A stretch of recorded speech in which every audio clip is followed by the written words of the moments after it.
Hello दोस्तों, मैं सीमा यादव और हमारे यूट्यूब चैनल पे आप सभी का स्वागत है।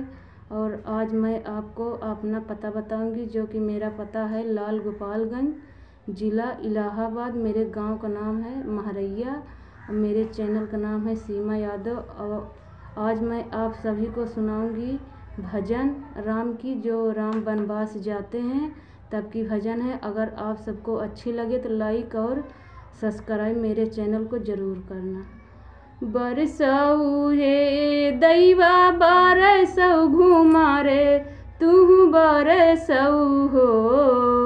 बरसऊ हे दैवा बरसऊ गरजे तू बरसऊ हो। दैवा जीनी बरसा के दरी के बाने माती नाऊ जिया व्याकुले हैं।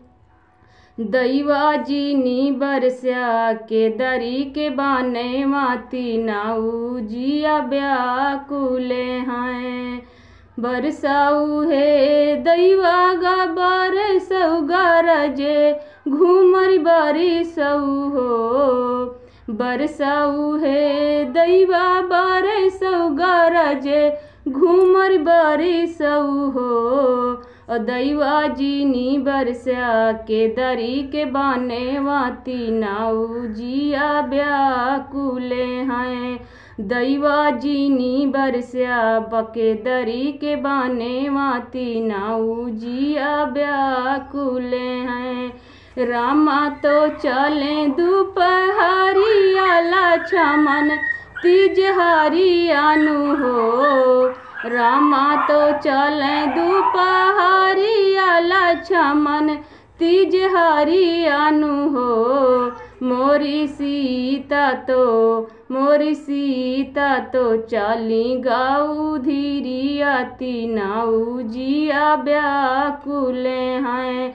मोरी सीता तो चली दोपहरी आती नाऊ जिया व्याकुले हैं। रम बिना सुनी मोरिया जो धियाला छमन बिना पारखे हो।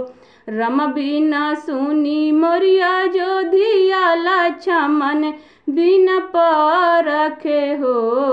मोरी सीता बिना सुनी है रसाई आती नाऊ जिया व्याकुले हो।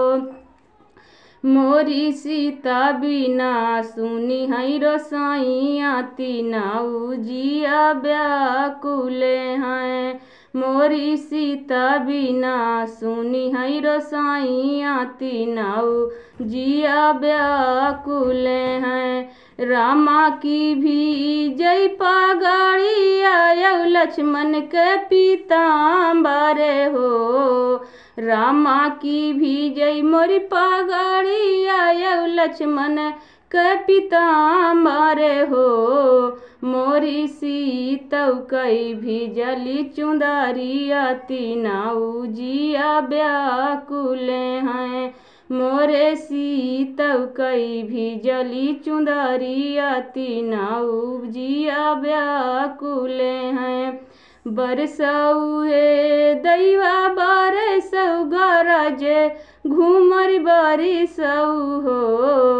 बरसऊ हे दैवा बरसऊ गरजे घूमर बरसऊ हो। दैवा जीनी बरसा के दरी के बाने वाती नाऊ जिया व्याकुले हैं।